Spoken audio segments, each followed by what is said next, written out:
So the next speaker is Dr. Aldred, and he'll talk a little bit more about the highlighting of different clinical trials at Selkirk Neurology. Great. So I'm going to talk a little bit about our program and the trials available, and try not to repeat anything too much that's already been covered. Let me actually flip to the end real quick here and tell you a little bit about our program, then go back to the 3 slides I have. So Inland Northwest Research, Selkirk Neurology. Selkirk Neurology is where I see my patients, and Inland Northwest Research is where we perform clinical research or clinical trials. One is right across the hall from the other in the top floor of a building in downtown Spokane. So we have a large number of national, global, pivotal trials that I would hope to impress on you. If you, some of these are, I think, worth traveling from Portland, Seattle, and Canada. If you're not able to find a trial that fits with you here in the really robust Seattle-based Parkinson's community for research. A little bit about our program. We had over 100 subjects go through our program in clinical trials in 2018. That's a lot of patients becoming subjects going through clinical research. We have 2 lead investigators, myself and my partner, Dr. Pugh, and 2 additional sub-investigators. We have 6 full-time dedicated staff, including our research director, regulatory compliance officer, and 4 coordinators. And that matters a lot if you're a subject, a person who has entered into an agreement to be in a clinical trial. That's huge. That's where the method of science really is applied, and the coordinator is the one that executes that. In fact, our research director has been asked by the Parkinson's Study Group to speak at that conference next week because we've been an exceptional site for recruiting and retaining patients. So a little bit about how we've done that from a regulatory side and how we're able to actually pull trials off relatively quickly. And one of the barriers that myself as a researcher and others struggle with is we want to make sure that the idea is sound, that it's interesting, that it's important, and that it can be done appropriately. And we get the trial started relatively quickly because, like anything else, there's all sorts of bureaucratic hurdles that prevent science from being applied in clinical medicine. It's one of the bigger problems, I think. Just briefly, we have a deep brain stimulation research program. My colleague, Dr. Jonathan Carlson, also is part of that. We have studies for depression, for non-motor symptoms, depression, psychosis, orthostatic hypotension, and an upcoming one for dementia. We have a trial enrolling now for a super long-acting form of levodopa with the Impacts company. We've run many Duopa trials and also telemedicine trials regionally and also in Africa currently with the Movement Disorder Society.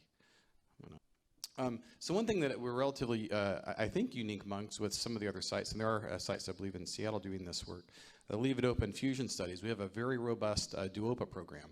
Over 50 patients have been through our program, and we've had really good results with that. One of the very big points of interest is making levodopa better. And we're really getting to the point where I think we've almost mined levodopa of all of its full, meaningful effect and ways of delivery. We're getting very close to that.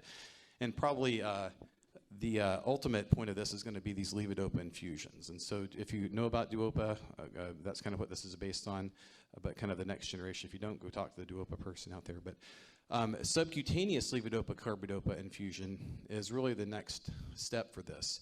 And current studies, 2 current studies, the Neuroderm 062, ND 062, and ABV 951 are 2 investigational products for levodopa infusion subcutaneously. So this is more like, kind of, if you can think of the diabetic insulin pump, more like that as opposed to the currently FDA-approved mechanism of the tube coming out of the stomach.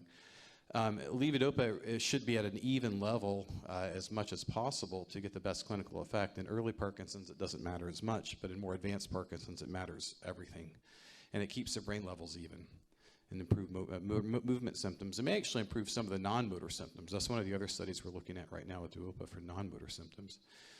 For our infusion studies currently ongoing and about to start, we're looking to have monthly visits and safety checks for 52 weeks. For one of the studies, it's actually less frequent. And this is really, we hope, going to be a game changer once it gets through the review process. If we're able to see really good results, if something like this could come to fruition, it would be just a wonderful thing for patients and managing their motor symptoms. So those are the Levodopa infusion portfolio.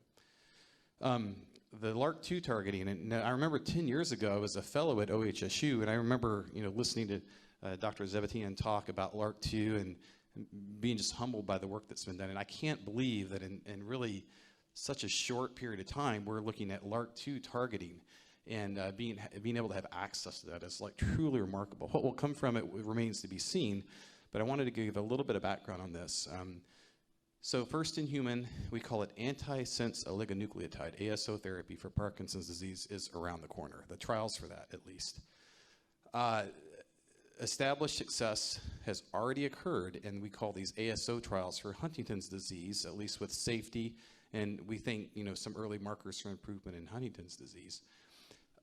And also, you should be aware that this technology is being used for spinal muscular atrophy, SMA. You can think of it as pediatric ALS. If you can think of something that bad existing, it does. It's fortunately relatively rare, but it's been FDA approved, and seeing the results of this therapy, it's striking. So the technology, the reason I put this in this material is to show you all that we're getting to the point that the technology for clinical trials and clinical research is starting to converge and go from one disease state to another. There's a lot more crossover than there's ever been. And that, we think, will really accelerate development, delivery, and hopefully safety and approval here sooner than we all really would have anticipated. And then there's a company, Denali, that was already mentioned, that's initiated, that's gone through early phase 1 and is initiating soon a phase 1B in Parkinson's patients with and without the LRRK2 mutation. And so we're looking to hopefully obtain this clinical trial, its next generation in Spokane in the very near future. And then lastly, disease modification. So we talked about this already, just to speak to the particulars of slowing the clumping of abnormal protein and spread of Lewy bodies and alpha-synuclein. We have 3 trials active for this. Nilotinib, Nilo-PD, the Spark with a C, this is where it gets confusing. These are tyrosine kinase inhibitors that I spoke about in my presentation, where we're looking initially at symptomatic Parkinson's, people on medication for a shorter period of time, 6 months, and then the upcoming version is going to be for 12 months for people within 3 years of diagnosis of Parkinson's disease. Once there's an approval process for that, and data has been reviewed, we think. The Spark with the C is a similar, looking at different kinds of ways to slow progression, is similar, we think, maybe way of slowing progression, looking at this versus a placebo. So this is in phase 2. We're going to be hopefully recruiting for this very soon. And then the Biogen Spark trial, we've talked about that already. There's the Pasadena trial, which is the Roche trial, looking at attacking the other end of alpha-synuclein, and that's the 12-month study with an extension. After the 12-month period where you could be on one of the either placebo, low or high dose, versus a placebo, everyone gets the drug for another 12 months perhaps, and we'll go beyond there. So certainly if you have interest in our, it's kind of freezing up again here. Anyways, if you have interest in our program in Spokane, come take a look. We have people come fairly frequently from Seattle and Portland, actually. It's an easy flight. From Canada as well have come down to take part, because the trials at our group are really fairly unique. It takes a very kind of unique situation, almost a hybrid model, to be able to execute a lot of these very high-end pivotal trials in a way that's very efficient. So it's a very demanding set of tasks, and so having staff dedicated to that, I just wanted to thank my staff that really makes all this possible. I mean, I'm there to help facilitate as well and bring these in and supervise, but our coordinators and directors and whatnot do the vast majority of the actual daily work with clinical research and make our site a great site.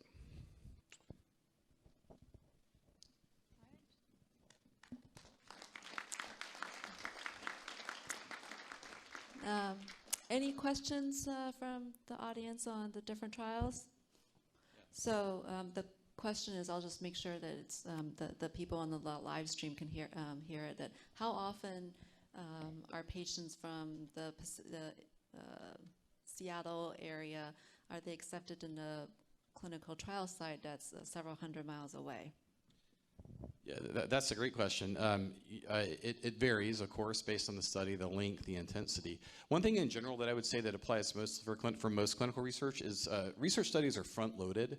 So we do like a baseline visit, initial dosing, safety assessments, and as we see that like this treatment is reasonably safe, it gets less and less frequent. So for example, probably the worst time to, if you were interested, the worst time to plan coming would be, you know, December to January, right? And we kind of planned for that.